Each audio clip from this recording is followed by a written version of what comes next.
नमस्कार, मैं हूँ काव्या सेदानी और मैं हूँ केतन सिंह और हम आपके लिए लेकर आते हैं द युवा उद्यमी कौशल शो।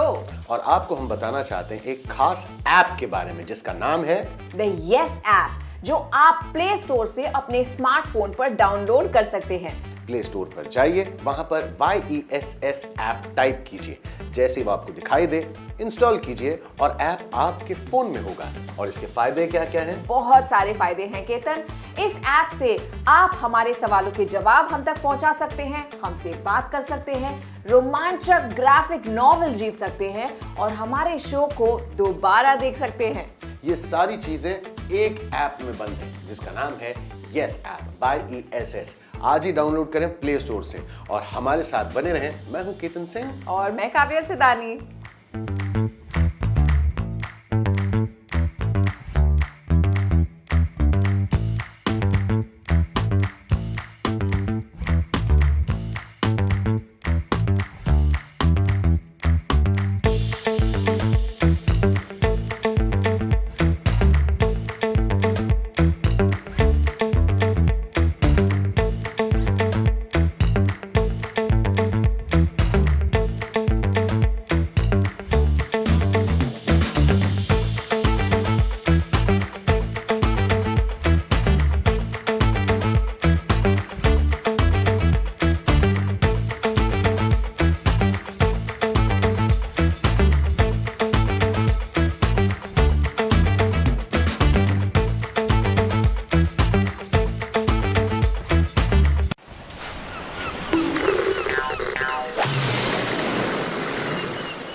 ले आओ पूरा भरकर अपने सवालों का थैला, इस रेनबो के रंगों में ना कोई रहे अकेला।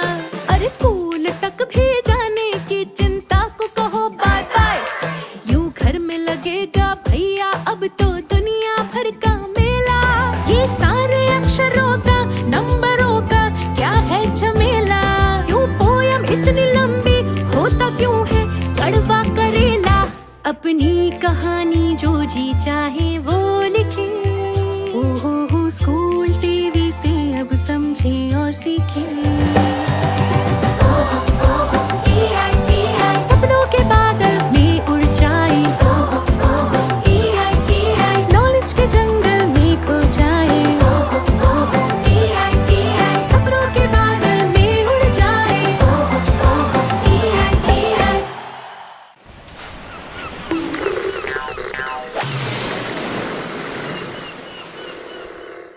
हाय, मेरा नाम विक्रम है और मैं माविस कंबूचा में हेड ब्रूअर भी हूँ, सेल्स भी संभालता हूँ, मार्केटिंग भी करता हूँ। सारी टोपियाँ पहननी पड़ती है अपने खुद के काम के लिए, लेकिन हमेशा से ऐसा नहीं था। मैं कभी नहीं सोचा था कि मैं अपना खुद का बिजनेस शुरू करूँगा। मेरा बचपन से ही सपना था कि मैं इंडियन नेवी में जाऊँ और उसके रहते मैंने 12th तक कभी कोई और प्लान ही नहीं बनाया था। मैंने 12th में एनडीए का एग्ज़ाम दिया, मैंने एनडीए का एग्ज़ाम पास किया। फिर मैं जब मेडिकल के लिए गया तो मेरी छठी उंगली के रहते उन्होंने मुझे मेडिकल एग्ज़ाम क्लियर नहीं करने दिया। मैं बहुत दुखी हुआ। फिर मैंने सोचा कि मैं एक शेफ़ बन जाता हूँ। तो मेरे पिताजी ने बोला कि नहीं, शेफ़ बनना कोई खाना बनाना कोई काम नहीं है और शायद अगर कुछ नहीं हुआ तो शायद मैं किसी होटल में वेटर बन जाऊँगा या उसी तरह का काम करना पड़ेगा। तो उन्होंने मुझे मना कर दिया।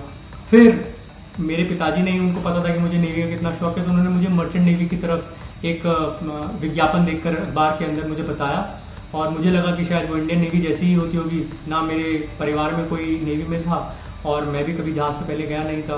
मैंने एग्ज़ाम दिया, मुझे स्कॉलरशिप मिल गई और मैंने अकेडमी ज्वाइन कर ली।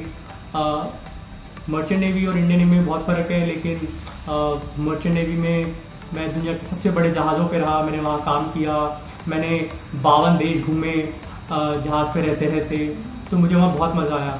और ये सब करते करते एग्ज़ाम देते देते जब मैं बॉम्बे आया तभी मुझे रियलाइज़ हुआ कि मैं शायद बिजनेस भी कर सकता हूँ।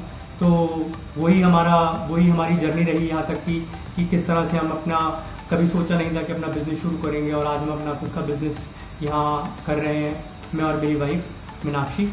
हेलो फ्रेंड्स, मेरा नाम मीनाक्षी है हाय गाइस, मेरा नाम है विक्रम। मैं और मीनाक्षी एक company Miraculous and vital intelligence के फाउंडर हैं। मिराक्युलस एंड वाइटल इंटेलिजेंस का छोटा फॉर्म है मावी, जिसका माँ मीनाक्षी से और वी विक्रम से आता है। पर ये मिराक्युलस एंड वाइटल इंटेलिजेंस उर्फ मावी बनाता क्या है? हम बनाते हैं फर्मेंटेड फूड। ये फर्मेंटेड फूड क्या होता है? फर्मेंटेड फूड से पहले समझते हैं फर्मेंटेशन क्या होता है।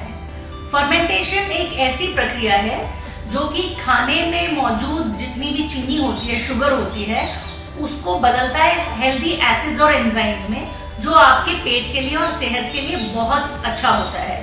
और इस पूरी प्रक्रिया में जो बैक्टीरियाज बनते हैं वो भी आपकी पेट की और आपकी सेहत के लिए लाभदायक होते हैं, और इन बैक्टीरिया को कहते हैं प्रोबायोटिक्स। तो बेसिकली मावी जो हम लोग फर्मेंटेड फूड एंड बेवरेजेस बनाते हैं वो प्रोबायोटिक्स बनाते हैं, जो कि गट फ्रेंडली होते हैं। ये सुनने में जरूर बोरिंग लग सकता है, और इतने ज्यादा जार्गन सुन के आपको लग सकता है ये क्या बोरिंग सा खाना और पीना बनाते हैं, लेकिन हम बहुत ही इंटरेस्टिंग तरीके से फर्मेंटेशन करते हैं और नए नए प्रोडक्ट्स बनाते हैं, जैसे कि कम्बुचा, केफिर, सॉर्टब्रॉट, किमची, तिपाचे, जो कि आपकी सेहत के लिए अच्छे तो हैं ही, लेकिन साथ ही साथ बहुत ही टेस्टी हैं। और भूलिए नहीं, जो आपका खमन ढोकला, इडली और दही होता है वो भी फर्मेंटेड होता है।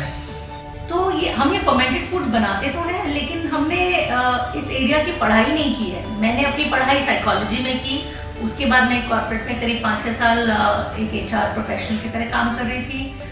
फिर करीब 8 साल मैंने एक NGO के साथ, प्रवा नाम के एक NGO के साथ यूथ डेवलपमेंट पे काफ़ी काम किया।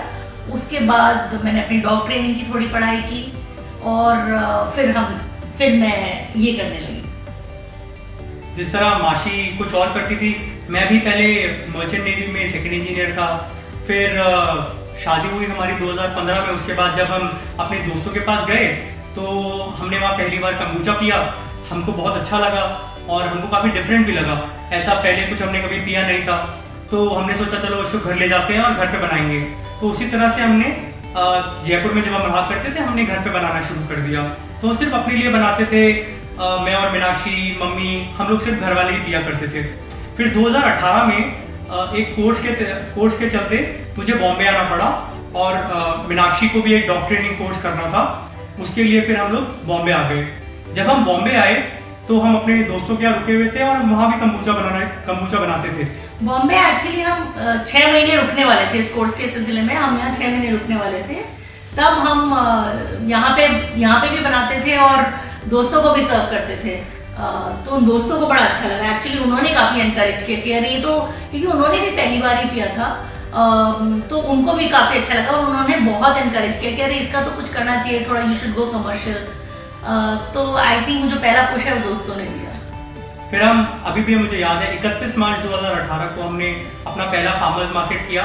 फार्मर्स मार्केट इसलिए जरूरी था क्योंकि वहाँ पे हमें कोई सर्टिफिकेशन की जरूरत नहीं थी, हमें वहाँ पे कोई लाइसेंसिंग की जरूरत नहीं थी, और इतने छोटे स्तर पर कोई भी चीज शुरू करने के लिए, और हम जिन लोगों को बेचना चाहते थे उन लोगों का स्वाद समझने के लिए, उन लोगों की जरूरत समझने के लिए फार्मर्स मार्केट एक बहुत अच्छी जगह थी।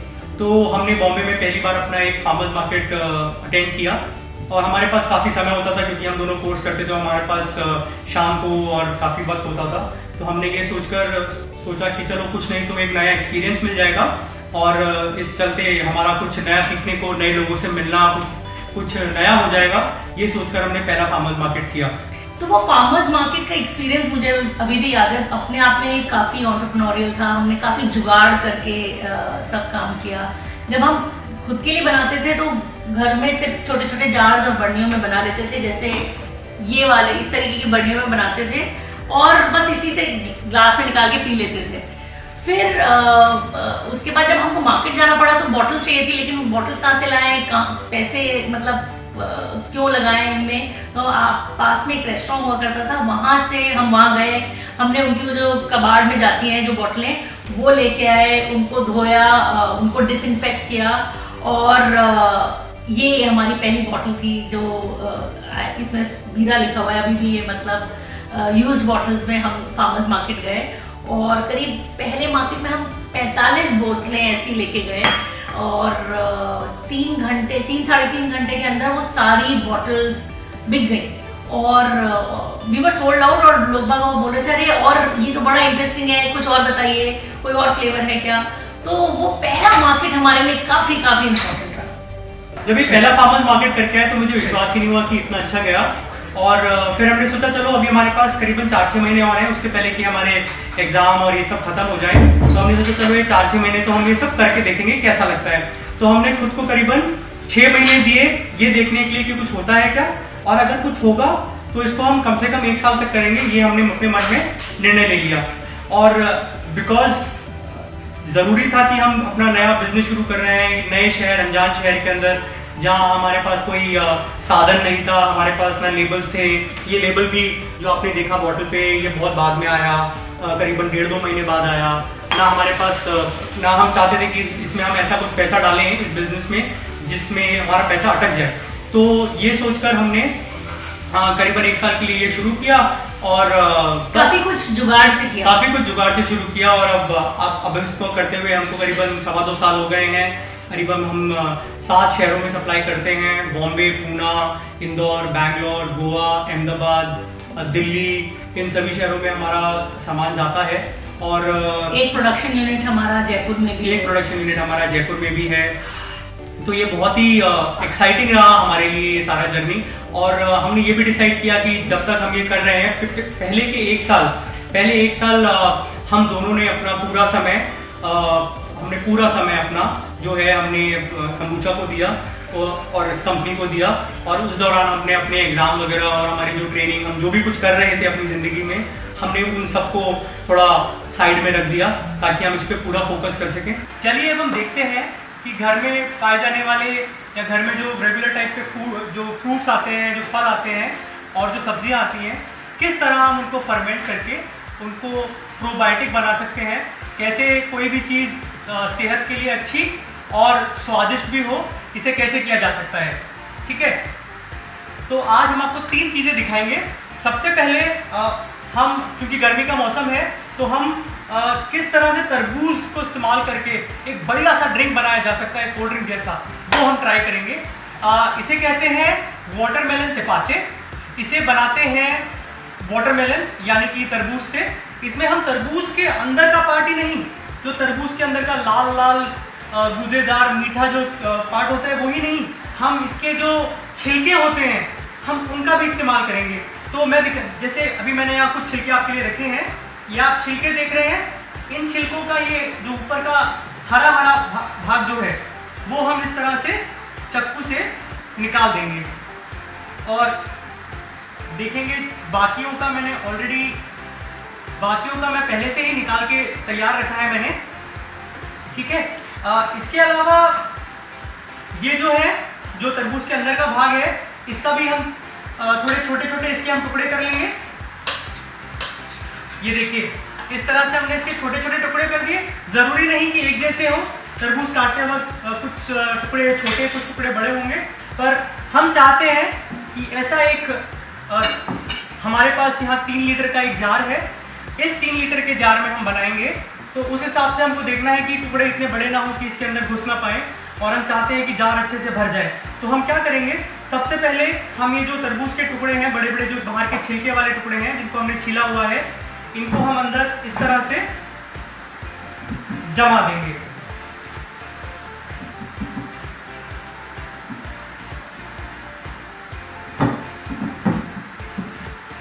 वैसे तो अगर आप इनको बस भर देंगे तो भी चलेगा, क्योंकि इसके बाद हम इसमें पानी डालेंगे तो ये पानी सारी जगह घेर लेगा।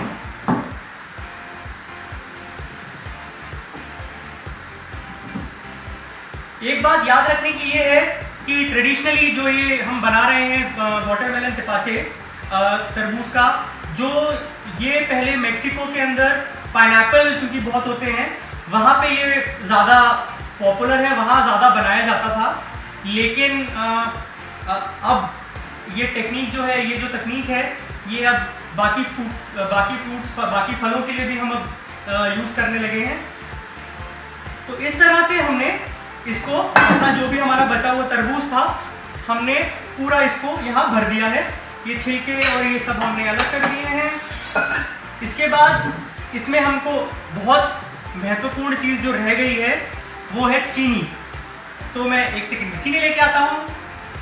चीनी बहुत ज़रूरी है जब आप घर पे फर्मेंट करते हैं कि आपके पास एक तरह का कुछ तराजू होना चाहिए, डिजिटल वेइंग स्केल होना चाहिए, जिसके अंदर आप इन सबको मेजर कर सकें।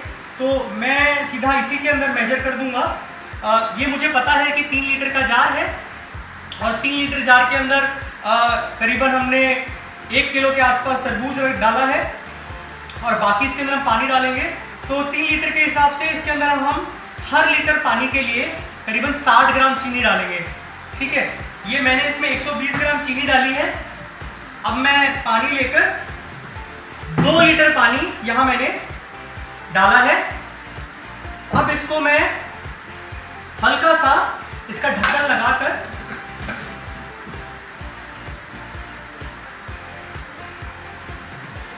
थोड़ा हिलाऊंगा ताकि थोड़ी चीनी इसके अंदर मिल जाए और इसका ढक्कन बंद करके हम इसको छोड़ देंगे। इसको बनने में करीबन 3 दिन का समय लगेगा। आज हमने इसके अंदर 120 ग्राम चीनी डाली है, हम कल फिर इसके अंदर 120 ग्राम चीनी डालेंगे और हम तीसरे दिन फिर इसके अंदर 120 ग्राम चीनी डालेंगे। तब इसके अंदर जो फर्मेंटेशन है वो उतनी हो जाएगी ताकि ये इसका स्वाद जो है वो बदल जाएगा और ये बहुत एक प्रोबायोटिक में बदल जाएगा। फिर हम इसको बोतल में डालेंगे और मैं आपको एक बोतल दिखाता हूं जो हमने पहले से बना के रखी है। देखिए, आप इसमें झाग देख सकते हैं। तो ये जो हो गया हमारा वाटरमेलन सिपाचे, और ये पीने में एकदम कोल्ड ड्रिंक के जैसा दिखता है, एकदम जैसा कोल्ड ड्रिंक जैसा लगता है। बहुत ही स्वादिष्ट, कम चीनी का, पेट के लिए बहुत ही अच्छा। चलिए अब बनाते हैं आज का दूसरा फर्मेंट। इसका नाम है सावरक्राउट। सावरक्राउट एक जर्मन शब्द है जो कि 2 शब्दों का मेल है, सावर क्राउट। क्राउट मतलब पत्ता गोभी जर्मन में और सावर मतलब खट्टा। तो ये खट्टी पत्ता गोभी है। इसे एक तरह का अचार भी समझ सकते हैं, लेकिन ना इसमें तेल होता है और जिस तरह अचार के अंदर पानी नहीं होता, बिल्कुल पानी लगने से अचार खराब हो जाता है, ये अचार पानी में ही बनता है। और सबसे ज़रूरी बात, इसके अंदर दुनिया में सबसे ज़्यादा विटामिन सी पाया जाता है, अप टू संतरे से या नींबू से करीबन 7 गुना तक ज़्यादा। ठीक है, तो अब आपको बताते हैं कि कैसे बनाना है। इसके लिए हमको लगेगा एक छोटा गोभी, ये करीबन आधा किलो की गोभी है। हमें लगेगा एक आधा किलो का जार। इसके अलावा लगेगा नमक। तो अभी पहले इसको काटते हैं। इसको काटने के लिए हमें एक तो कोई भी हम फर्मेंट करते हैं तो ये ज़रूरी है कि वो फल उसमें कम से कम कीटनाशक या कम से कम पेस्टिसाइड या फर्टिलाइजर डाले हुए हो, उसके लिए अच्छा रहता है। और अगर ये ऑर्गेनिक है तो उससे अच्छी तो कोई बात हो ही नहीं सकती है। तो हमारे पास ये ऑर्गेनिक पत्ता गोभी है। इसके अंदर देखेंगे ऊपर के पत्ते जो गंदे होते हैं उनको हम हटा सकते हैं। उसमें कोई कीड़े धूल, क्योंकि ये मिट्टी के पास होती है तो वो सब चीज़ें इसमें काफ़ी होने का चांस होता है। तो ऊपर के पत्ते हम हटा देंगे। जैसे ही नीचे के पत्ते हमें साफ दिखेंगे, अब हमारी गोभी साफ लग रही है। इसका नीचे का जो डंठल है वो हटा देंगे। ये ऊपर के जो पत्ते आपने निकाले हैं इनको फेंके नहीं, बल्कि मेरा तो कहना है कि ऊपर का एक पत्ता अच्छा सा उसको निकाल के हम रख लेंगे अलग से।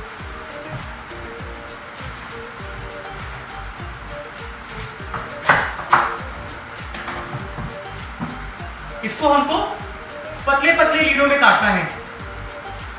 तो इस तरह हमने ये सारी गोभी छोटे छोटे टुकड़ों में काट ली है। अब इसको कटी हुई गोभी को साफ करने के बाद एक बार हम फिर से वजन करेंगे। इसका वजन करीबन 490 ग्राम है, 500 मान के चलते हैं। अब हमें हर किलो के लिए करीबन 25 ग्राम नमक डालना है। इस हिसाब से इसके अंदर करीबन 12.5 ग्राम नमक जाना चाहिए। अब इसके अंदर हम 12.5 ग्राम नमक ऐड करेंगे। ये नमक डालने के बाद हमको इसको नमक को अच्छी तरह मिलाना है।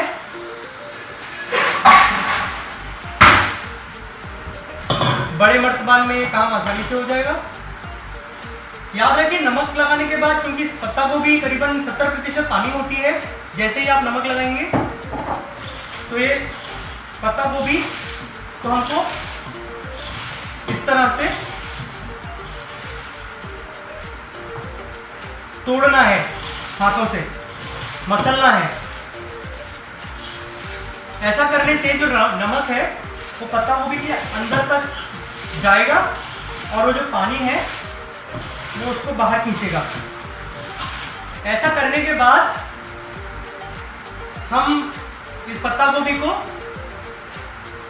करीबन 10 मिनट के लिए ढक देंगे। और 10 मिनट हो चुके हैं।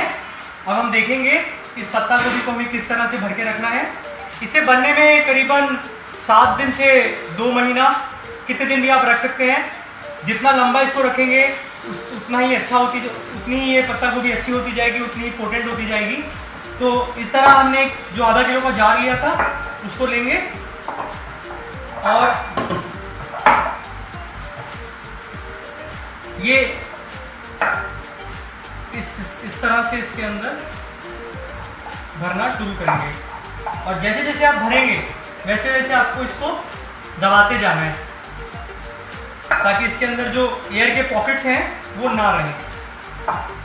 ये देखिए इस तरह से ये पानी छोड़ना शुरू कर देता है पत्ता गोभी। अभी हम आपको दिखाएंगे किस तरह से इसमें अपने आप ही काफी सारा पानी इकट्ठा हो गया है। आप इसमें ये पानी देख सकते हैं। तो ये पानी इसके अंदर आ गया है। इसको हमको इस तरह दबा के पैक कर देना है। फिर हमने जो ये पत्ता गोभी की एक जो साफ सा पत्ता जो हमने पत्ता गोभी का बचा के रखा था, इसको हम इस तरह से यहाँ लगाएंगे और इस तरह से उसको दबाएंगे कि जो पत्ता है ये नीचे की सारी जो कटी हुई पत्ता गोभी है उसको दबा लेगा और पानी के नीचे जो है डूब जाएगा। ये पानी जो है यही इसको सड़ने से बचाएगा। इसके बाद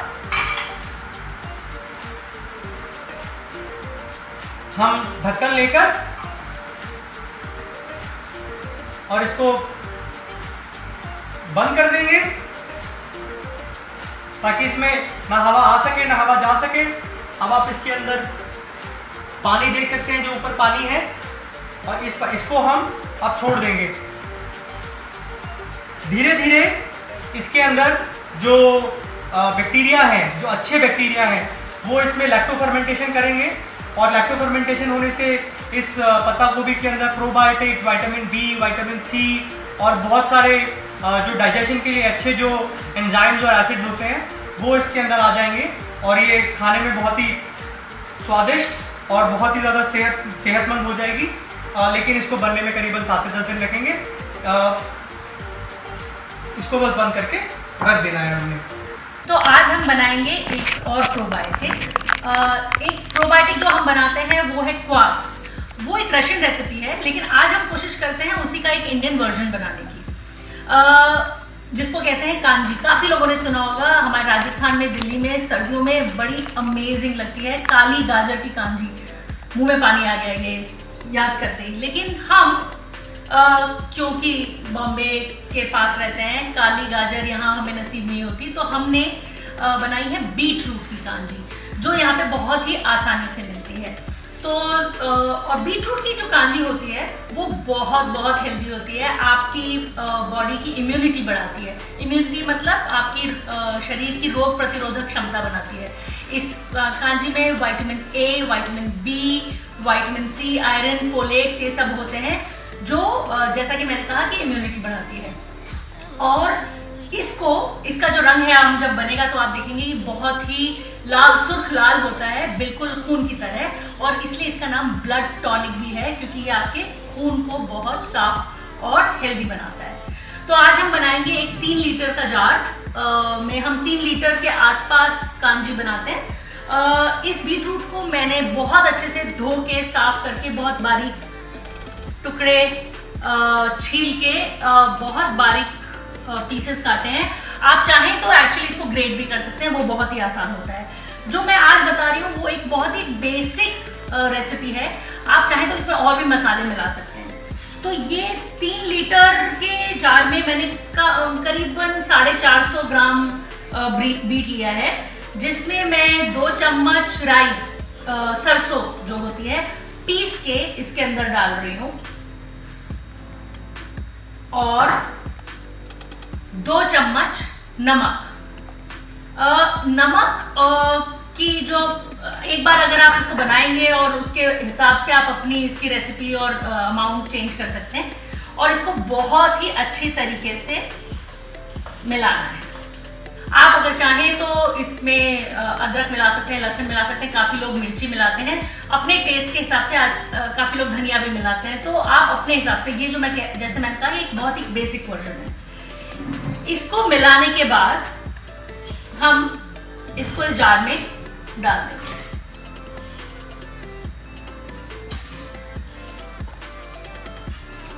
आप देख रहे हैं कलर कैसे चेंज हो रहा है, और फिर इसको टॉप अप कर देंगे पूरा पानी से। मैंने इसमें पहले से थोड़ा सा पानी डाला हुआ था, थोड़ा सा पानी और डालते हैं और थोड़ी सी जगह, करीब आधा इंच जगह ऊपर छोड़ दें, ताकि फर्मेंटेशन के लिए ये जगह हमने यहाँ छोड़ी है। इसमें हम शुगर नहीं डालेंगे। अगर आपने देखा हो, हमने जो बाकी प्रोबायोटिक्स की बात की उसमें हमने चीनी डाला है, क्योंकि बीटरूट में अपने आप उसमें खुद में काफी सारी शुगर अपने आप होती है और वही फर्मेंट होगी इस पूरे प्रोसेस में। अब इसको बिल्कुल बहुत टाइट बंद कर देंगे और एक बार हिला लेंगे। ये जरूर ध्यान रखें कि ये बहुत टाइट बंद होना चाहिए। और अब बस इसको रख देंगे करीब 3-4 दिन के लिए। अगर हम इसको बाहर रख देंगे और हर दिन थोड़ा थोड़ा इसको हिलाते रहेंगे, और बस आपकी कांजी तैयार। इसको आप जब भी आपको पीना हो, जब इसको आप खोलें, छान लें, बॉटल्स में भर लें और उसको पी लें। तो ये हो गई आपकी कांजी तैयार। तैयार मतलब ये प्रोसीजर खत्म हो गया। इसको आपको हर रोज हिलाना है और बाहर रखना है, फ्रिज में नहीं रखना है, बाहर रखना है, ताकि ये फर्मेंट हो जाए। और करीब 4 से 5 दिन। अगर बहुत फर्क पड़ता है कि आप कहाँ रह रहे हैं। बहुत सर्दी वाली जगह में रह रहे हैं तो शायद ज्यादा समय लग सकता है, बहुत ही गर्मी वाली जगह में रह रहे हैं तो शायद 2-3 दिन में भी तैयार हो जाएगा। तो इसका सबसे बढ़िया टेस्ट जो होता है वो होता है इसका टेस्ट। तो आप इसको हर आई थिंक तीसरे दिन में अगर आप इसको टेस्ट करें और आप देखें कि अगर इसका मीठापन चला गया और खट्टापन आ गया, तो यानी कि ये तैयार है। और जितना खट्टा होगा ये उतना अच्छा है, आप अपने टेस्ट के हिसाब से वो डिसाइड कर सकते हैं। जब ये तैयार हो जाए, इसको छान के आप बॉटल्स में रख लें, और या तो बाहर भी रख सकते हैं या फिर फ्रिज में रखें। मेरे को पर्सनली ये फ्रिज में ठंडा कांजी पीने में बड़ा मजा आता है। तो इसको ट्राई करिए और हमें बताइए कि कैसा रहा। तो अब हमारी चौथी रेसिपी है जिंजर बग, और ये मेरी फेवरेट रेसिपी है क्योंकि ये टेस्ट में बिल्कुल कोल्ड ड्रिंक जैसी लगती है। गर्मियों में हमको कितना मजा आता है कोक, पेप्सी और दूसरी और कोल्ड ड्रिंक्स पीने में, उसमें और शरबत से ज़्यादा वही पसंद है। लेकिन उसमें कोक और पेप्सी में जो अलग होता है शरबत से, वो होता है कि वो एक फीलिंग देता है जैसे उसमें सोडा हो। वो हम घर पे कैसे बना सकते हैं, आज वो ट्राई करते हैं। तो ये जिंजर बग बनता किससे है? जिंजर से, अदरक से। तो हम आज अदरक की कोल्ड ड्रिंक बनाएंगे, और इस अदरक को मैंने बहुत अच्छे से धो लिया है। इसको मैं बहुत बारीक बारीक काटूंगी। बस एक चीज आप ध्यान रखें कि इस अदरक को आपको धोना है, धोने के बाद छीलना नहीं है। और मैंने जो अदरक यूज की है वो है ऑर्गेनिक अदरक, नॉर्मल अदरक नहीं है। इसमें इंसेक्टिसाइड, पेस्टिसाइड्स नहीं है, वो बहुत जरूरी है। तो छिलका नहीं छीले, क्योंकि इस छिलके में ही वो एंजाइम होता है जो फर्मेंटेशन में मदद करता है, इसको हेल्दी बनाता है। जो बाहर की कोल्ड ड्रिंक होती है उसमें इतना शुगर होता है, इतना आर्टिफिशियल कार्बोनेशन होता है, जो आपकी सेहत के लिए बिल्कुल अच्छा नहीं है। As compare to the ginger bug, जो आप घर पे बना सकते हैं, आसानी से बना सकते हैं, वही स्वाद और वही सोडे जैसा फ्लेवर आपको मिलेगा, लेकिन ये साथ साथ हेल्दी भी है। तो इससे बेटर और क्या चाहिए। तो चलिए हम इसको काटते हैं, बहुत बारीक बारीक स्लाइस काटना है और इसको काट के फिर हम आगे चलते हैं। बंद कर दो अभी।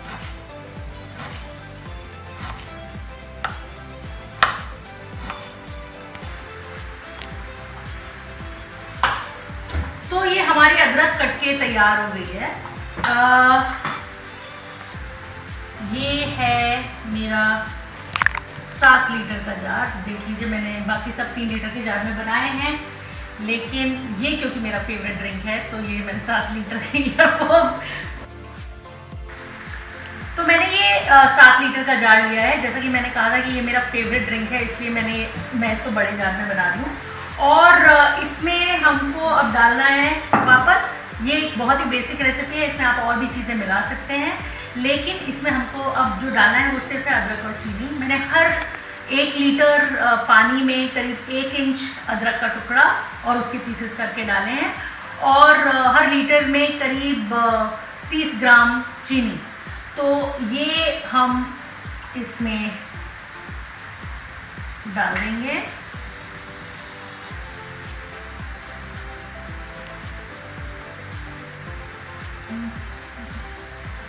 थोड़ा सा पानी और डाल देते हैं, करीब आधा इंच जगह छोड़ते हैं और फिर इसको ढक्कन लगा के, टाइट ढक्कन लगा के।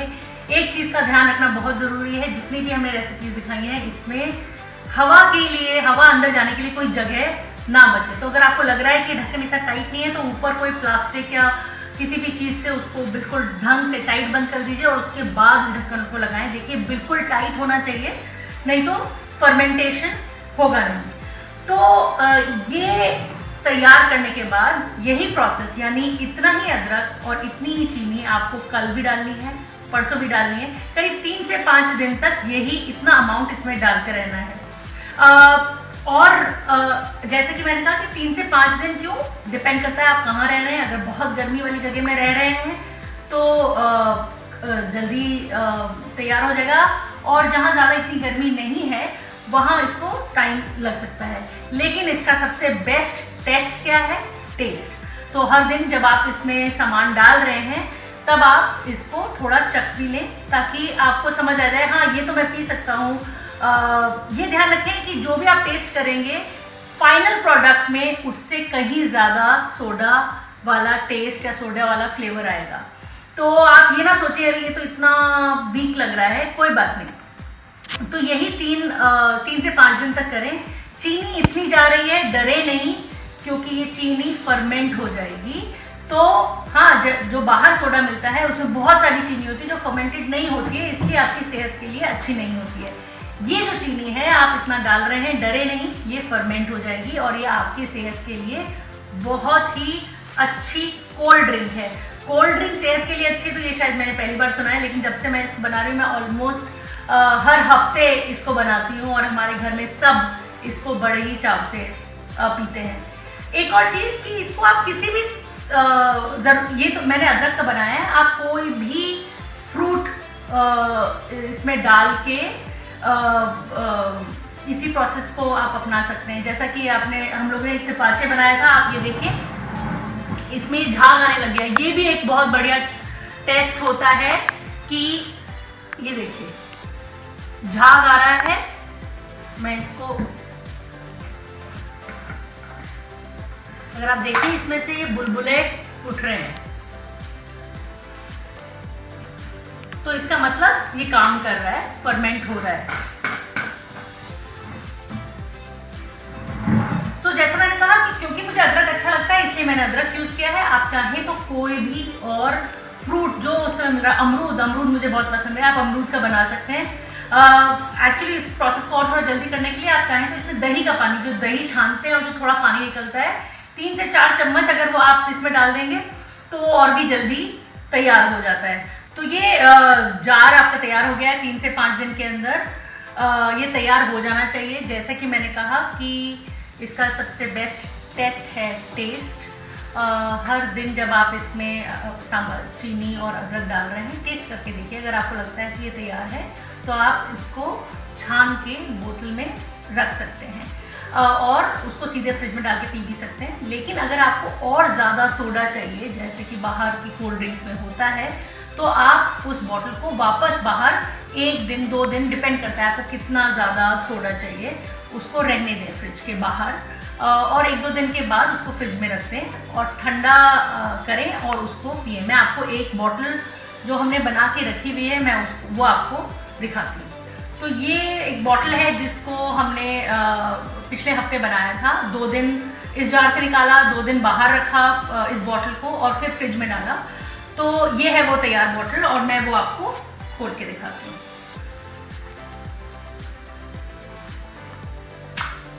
आवाज आई आपको? ये आप देख सकते हैं। तो ये है आपकी घर में बनी हुई कोल्ड ड्रिंक और ये हेल्दी भी है और काफी टेस्टी है। हेलो एवरीवन, कैसे हैं आप सब? A very very good morning, good afternoon, good evening, जिस भी समय पे आप ये वीडियो देख रहे हैं, मेरी तरफ से आपको बहुत बड़ा हाय। मेरा नाम नेहा सिंह है और मैं बहुत सारी अलग अलग चीजें करती हूँ, बट आज जो मैं आपको आपसे जो शेयर करने वाली हूँ, जो बातें करने वाली हूँ या जो थोड़े बहुत टिप्स देने वाली हूँ, that is about writing stories and poems and also कि एक कहानी को कहा कैसे जाता है, तो कहानी लिखी कैसे जाती है और कहानी कही कैसे जाती है, इन बारे में हम बात करेंगे। तो उसके लिए मैं आज आपके साथ अपनी 3 रचनाएं शेयर करने वाली हूँ। उसमें से 2 कहानियां हैं और 1 कविता है। तो पहले हम शुरू करते हैं एक बहुत ही मजेदार कहानी से, जिसका नाम है इस्माइल आखिर क्यों भागा। ये जो कहानी है ये मैंने लिखी है और इसके जो इलस्ट्रेशंस हैं, मतलब जो चित्र बनाए हैं, वो तापोशी घोषाल ने बनाए हैं और ये प्लूटो मैगजीन में पब्लिश हुई थी। तो प्लूटो मैगजीन बच्चों के लिए एक बहुत ही प्यारी मैगजीन है, हिंदी में मैगजीन है और उसमें मेरी ये कहानी पब्लिश हुई थी। तो मैं आपको ये कहानी पढ़ के सुनाती हूँ। इस्माइल आखिर क्यों भागा। इस्माइल सर पर पैर रख भागा, ऐसा भागा कि सड़क पर एक ने पूछा, अरे क्या हुआ, भूत देख लिया क्या? नहीं, बोलकर इस्माइल भागा। दूसरे ने पूछा, क्या हुआ, पुलिस पीछे पड़ी है क्या? नहीं, बोलकर इस्माइल भागा। तीसरे ने पूछा, रेस की प्रैक्टिस कर रहे हो? अरे नहीं, ट्रेन पकड़ने जा रहे हो? नहीं, किसी का पीछा कर रहे हो? अरे नहीं, बोलकर इस्माइल भागा और पेड़ पर चढ़ गया। सबने पूछा, क्या हुआ? इस्माइल पेड़ पर से चिल्लाया, घर पर करेले की सब्जी बनी है। तो इस्माइल क्यों भाग रहा था? इस्माइल इसलिए भाग रहा था क्योंकि उसके घर पर करेले की सब्जी बनी थी। तो आपको क्या लगता है, इस्माइल को करेले की सब्जी अच्छी लगती है या नहीं लगती है? नहीं लगती है, तभी तो वो भाग रहा था, बिल्कुल मेरी तरह, क्योंकि मुझे भी करेले की सब्जी बिल्कुल पसंद नहीं है। तो अब मैं आपको बताती हूँ कि ये कहानी लिखने की इंस्पिरेशन यानी कि प्रेरणा मुझे कहाँ से मिली। तो मैंने सोचा कि मुझे एक कोई ना बहुत मजेदार या फनी कहानी लिखनी चाहिए, जिसमें सब लोग कुछ और समझ रहे हैं और असल में माजा कुछ और ही है। और उसी दिन मेरे घर पर करेले की सब्जी बनी हुई थी और मुझे करेले की सब्जी बिल्कुल अच्छी नहीं लगती है। तो मुझे लगा कि हाय, करेले की सब्जी बनी है, मेरा मन कर रहा है कि मैं घर से दूर कहीं भाग जाऊं और भागूं ऐसा कि लोगों को लगे कि बहुत ही कोई सीरियस इशू हो गया है, इसलिए ये भाग रही है। और फाइनली पता ये चले कि सीरियस इशू जो है वो ये है कि इसके घर पर करेले की सब्जी बनी है। तो फिर मैंने अपने आप को उस कहानी से हटाकर एक नए कैरेक्टर को उस जगह पर प्लेस कर दिया। तो मुझे ये भी लगा कि शायद एक लड़का हो सकता है और छोटा हो सकता है मुझसे, मतलब 8-9 साल का लड़का हो सकता है, और शायद उसका नाम इस्माइल हो सकता है, क्योंकि इस्माइल कोई बहुत ही कॉमन नाम नहीं है। जैसे ज्यादातर कहानियों में कॉमन नाम होते हैं, जैसे सोनू, मोनू, छोटू, बिल्लू, इस तरीके के नाम होते हैं। तो मुझे मन था कि मैं कोई ऐसा नाम रखूं जो ज्यादा लोग इस्तेमाल नहीं करते हैं, तो मैंने इस्माइल नाम सोचा। तो फिर मैंने कहानी का नाम रखा इस्माइल आखिर क्यों भागा। तो ऐसे मैंने ये कहानी लिखी। अब जो कहानी सुनाने के बारे में जो एक तरीका होता है, जैसे शायद आपने नोटिस किया होगा कि मैंने जो भी लोग उससे अलग अलग चीजें पूछ रहे हैं उन सबको मैंने अलग अलग आवाजें दी हैं। जैसे जो पहला आदमी है जो पूछता है क्या हुआ, भूत देख लिया क्या, इसको मैं ऐसे नॉर्मली भी बोल सकती हूँ, पर अगर मैं इसको ऐसे बोलूं, अरे क्या हो गया, भूत देख लिया क्या, तो अचानक उसमें कैरेक्टर आ जाता है। ऐसा कैरेक्टर जो आपने अपने आस पड़ोस, घर या दुकान में या मार्केट में, या आपके कोई रिश्तेदार वो जब पान चबाते हैं या बूढ़े हो जाते हैं, उनके दांत नहीं होते हैं, तो वो इस तरीके से कुछ लोग बात करते हैं, तो बहुत फनी लगता है, बहुत मजेदार लगता है। फिर जैसे दूसरा इंसान था जिसने पूछा कि क्या हुआ, पुलिस पीछे पड़ी है क्या, तो उसको मैंने बहुत पतली आवाज दी, क्या हुआ, पुलिस पीछे पड़ी है क्या। तो वो कैरेक्टर अचानक एकदम अलग हो गया, क्योंकि ऐसे लोग होते हैं जिनकी आवाज बहुत मोटी होती है और कुछ लोग होते हैं जिनकी आवाज बहुत पतली होती है। तो मैंने इसको ये कैरेक्टर दिया। फिर मैंने एक और को दिया, ट्रेन पकड़ने जा रहे हो, मतलब थोड़े बूढ़े इंसान है ये। और इस्माइल को मैंने जो वॉइस दिया वो नॉर्मल वॉइस था कि नहीं, पर उसमें भी उसका इमोशन दिख रहा है, क्योंकि वो बहुत परेशान है, दुखी है, अपसेट है। तो उसका वो इमोशन दिखाने के लिए जब भी वो बोल रहा है अरे नहीं नहीं नहीं, तो मैंने अपनी शक्ल को ऐसे रोनी शक्ल टाइप बनाई, ताकि लोगों को उसका जो इमोशन है, जो टेंशन वाला है या दुख वाला है या परेशानी वाला है, वो लोगों तक पहुंचे। और एंड में जब सब लोग ऊपर देखते हैं, क्योंकि इस्माइल कहाँ चढ़ चुका है, पेड़ पर चढ़ चुका है, तो सब लोग ऊपर देखते हैं, तो मैंने भी अपनी नजरें ऊपर कर ली। तो मैंने ऐसे देखा, अरे क्या हुआ, तो मैं ये इमेजिन कर रही हूं कि इस्माइल जो है वो वाकई पेड़ के ऊपर चढ़ा हुआ है और सब लोग नीचे से उसको पुकार रहे हैं, अरे क्या हुआ। और फिर इस्माइल ऊपर से नीचे देखकर चिल्लाता है, घर पर करेले की सब्जी बनी है। तो वो जो दूरी का एक एहसास होता है कि लंबा पेड़ है और लंबे से पेड़ के ऊपर इस्माइल बैठा हुआ है और सब लोग नीचे हैं, तो एक दूसरे से कैसे बात करेंगे, जोर जोर से चिल्ला के बात करनी पड़ेगी। तो ये सारे एलिमेंट्स मैंने इस कहानी को कहते हुए इस्तेमाल किए। तो एक बार अगर हम रीकैप करें, तो आप जब कोई कहानी पढ़ते हैं और सुनाते हैं तो उसमें आप अलग अलग कैरेक्टर्स को अलग अलग आवाज दे सकते हैं। किसी की पतली आवाज, किसी की मोटी आवाज, किसी की गुस्से वाली आवाज, किसी की ऐसी आवाज जैसे उसने अभी पान खाया है, किसी की ऐसी आवाज जैसे उसके मुंह में दांत नहीं है, या अगर कोई बच्चा है तो उसको बच्चे वाली आवाज दे सकते हैं। तो इस तरीके से आप वॉइस के साथ खेल सकते हैं।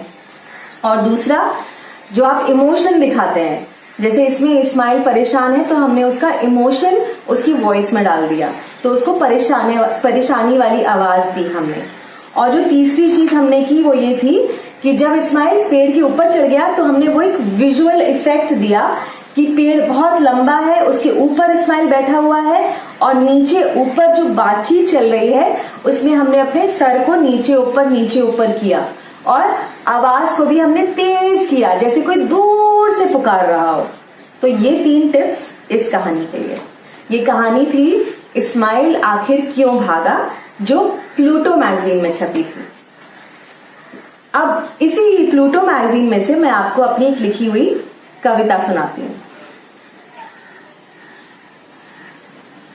कविता का नाम है मम्मी का स्कूटर।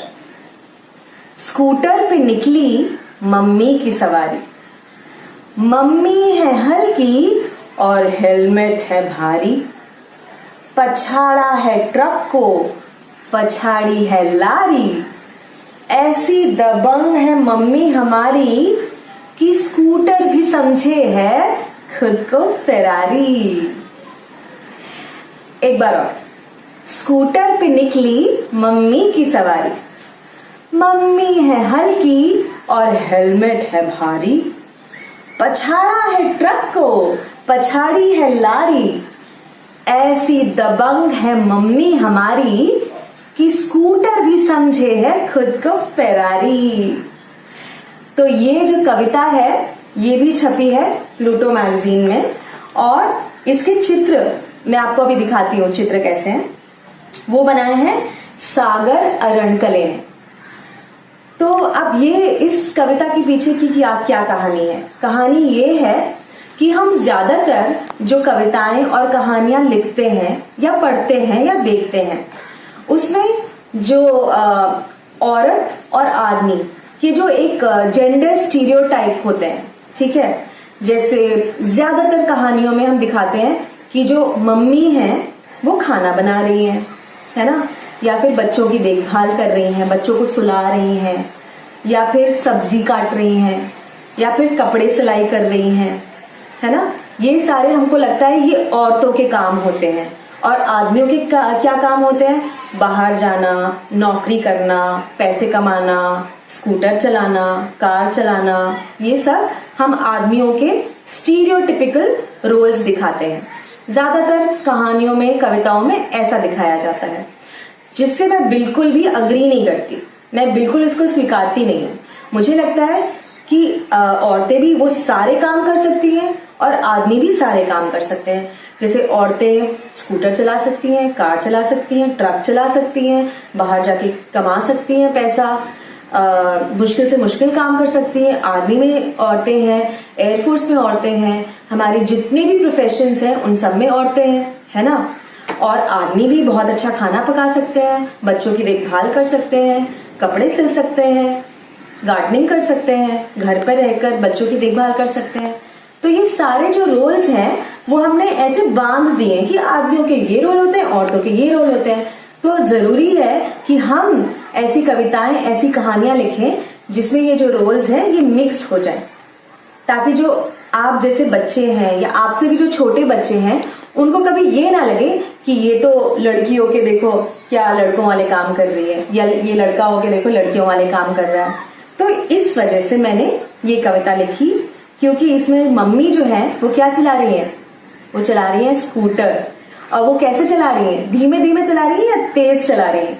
तो एकदम तेज चला रही है। इतना तेज चला रही है कि वो ट्रक को, लॉरी को, सारे ट्रैफिक को पीछे छोड़ रही है और सबसे आगे उनका स्कूटर जा रहा है। और मैंने इसको थोड़ा फनी बनाने के लिए ये भी लिखा कि ऐसा लग रहा है कि स्कूटर नहीं है, फेरारी है। फेरारी एक कार है जो बहुत स्पीड में चलती है। तो मम्मी इतनी तेज स्कूटर चलाती है कि स्कूटर भी खुश हो जाता है कि वाओ, मुझे तो ऐसे चलाया जा रहा है जैसे मैं कोई फुल रेसिंग कार हूं, फेरारी जैसी। तो अब इसको बोलने के तरीके में हमने क्या क्या इस्तेमाल किया? तो पहली बात तो एक कविता है, तो कविता को कविता की तरह बोला जाता है। इसका मतलब ये नहीं कि आप कविता को एकदम सिंग सॉन्ग तरीके से या गा के बोले, ऐसा बिल्कुल भी जरूरी नहीं है। पर उसमें एक लय होती है, कविता में एक रिदम होती है, एक राइमिंग होती है। जैसे राइमिंग वर्ड्स इसमें कौन कौन से हैं? सवारी, भारी, लारी, हमारी, फरारी। तो इन शब्दों पे एम्फेसिस जाता है और एक रिदम होता है कविता का।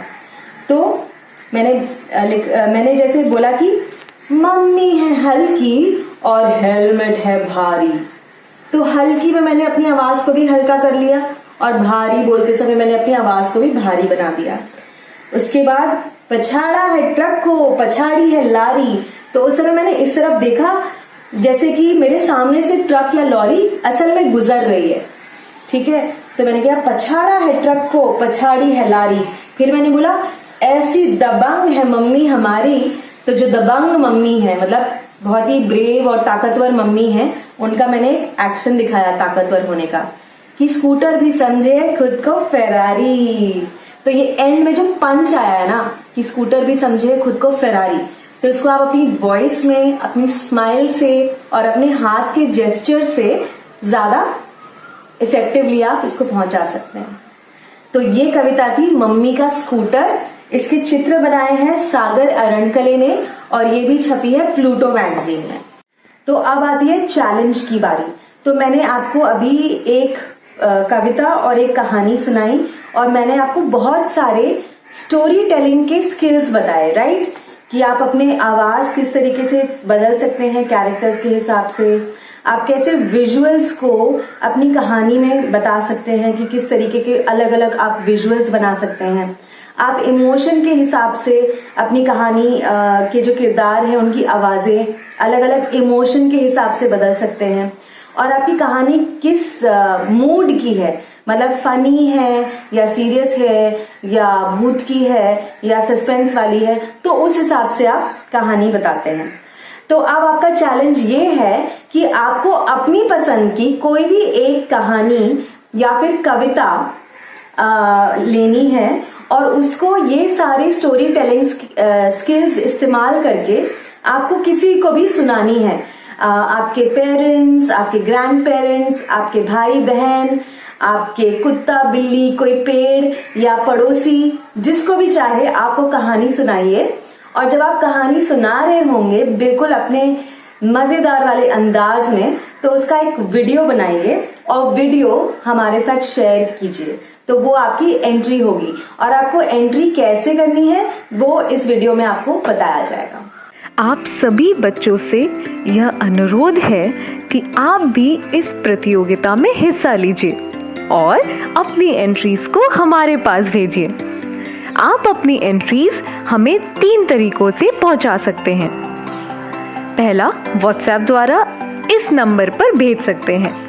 नंबर है 9321961744 9321961744। दूसरा, आप हमें ईमेल भी कर सकते हैं इस मेल आईडी पे BEPCDDPRAM@gmail.com, या आप हमें डाक के माध्यम से भी अपनी एंट्रीज भेज सकते हैं इस पते पर। गुणवत्ता संभाग, बिहार शिक्षा परियोजना परिषद, शिक्षा भवन, राष्ट्रभाषा परिषद परिसर, सैदपुर, राजेंद्र नगर, पटना 800004। बच्चों, आपको अपनी एंट्रीज हमें इस प्रारूप में भेजनी है।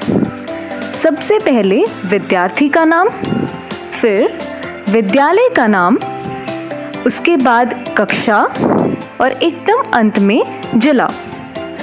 इस तरह से लिखकर आप अपनी एंट्रीज हम तक पहुंचा सकते हैं। और याद रखें, आप हमें अपनी एंट्रीज आने वाले शुक्रवार शाम 6 बजे तक ही भेज सकते हैं। धन्यवाद।